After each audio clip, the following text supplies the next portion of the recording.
Hi friends, நம்ம சேனலை இப்போ தான் ஃபஸ்ட் டைம் பார்க்குறீங்கன்னா மறக்காமல் நம்ம சேனலை சப்ஸ்கிரைப் பண்ணுங்கள். கூடவே பக்கத்தில் இருக்க பெல் ஐக்கானையும் கிளிக் பண்ணுங்கள். வாங்க ஃப்ரெண்ட்ஸ், வீடியோக்குள்ளே போகலாம். ஹாய் ஃப்ரெண்ட்ஸ், நம்ம இந்த வீடியோவில் பார்க்க போகிறது பிரியாணி மசாலா.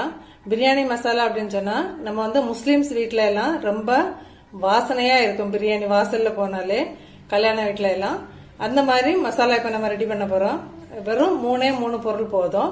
நம்ம இப்போ என்னெல்லாமோ மசாலா போட்டு நம்ம பிரியாணி பண்ணியிருப்போம். அப்படி இல்லைன்னா கடையிலேருந்து மசாலா பொடி வாங்கி பிரியாணி பண்ணியிருப்போம்.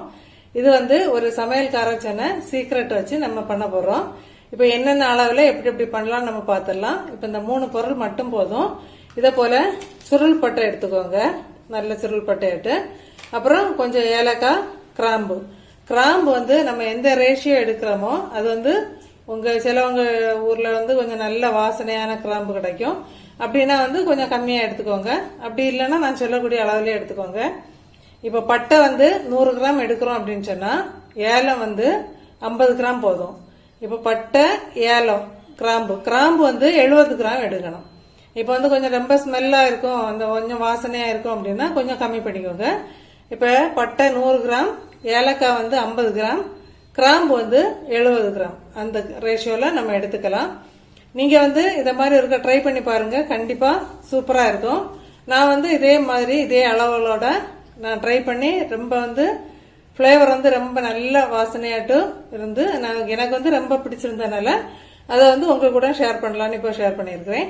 இப்போ வந்து நீங்க பட்டை வந்து இப்போ 100 கிராம் தான் எடுக்கணும்ல, இப்போ கம்மியா 50 கிராம் அல்லது 25 கிராம் அந்த அளவுல போதும் அப்படின்னா மீதி எல்லா பொருளும் வந்து அதுக்கு தக்கன கொஞ்சம் கம்மியா பண்ணிக்கோங்க. நம்ம இதை வந்து வறுக்க தேவையில்லை.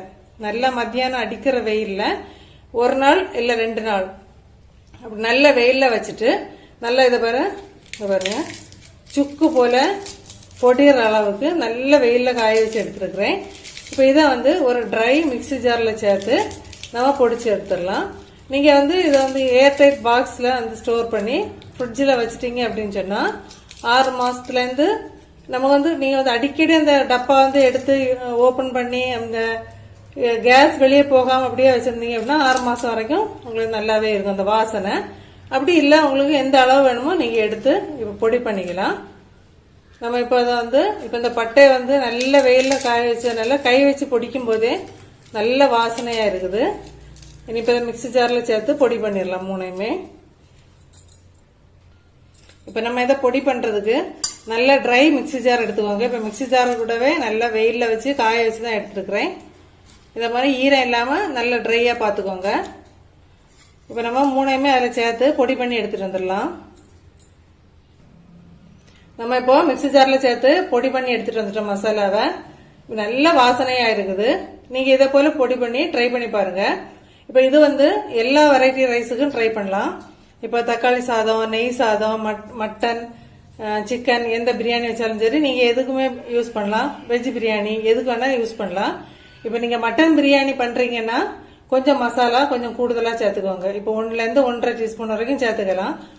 சிக்கன் பண்றீங்க அப்படின்னா ஒரு முக்கால்ல இருந்து ஒரு டீஸ்பூன் வரைக்கும் சேர்த்துக்கலாம். மற்றபடி நீங்க என்ன வெரைட்டி ரைஸ் பண்றதுனாலும் 1/2 டீஸ்பூனுக்கு மேல சேர்க்க வேண்டாம். ஏன் அப்படின்னு சொன்னா உங்களுக்கு அதோட ஃபிளேவர் வந்து ரொம்ப அதிகம் ஆயிரும். அதனால வந்து ஒரு 1/2 டீஸ்பூன் சேர்த்தா மட்டும் போதும். நல்ல மணமாவும் இருக்கும், நம்ம வைக்கிற சாப்பாடும் டேஸ்டாவும் இருக்கும். கண்டிப்பா ட்ரை பண்ணி பாருங்க ஃப்ரெண்ட்ஸ். ட்ரை பண்ணிட்டு கண்டிப்பா கமெண்ட் பண்ணுங்க.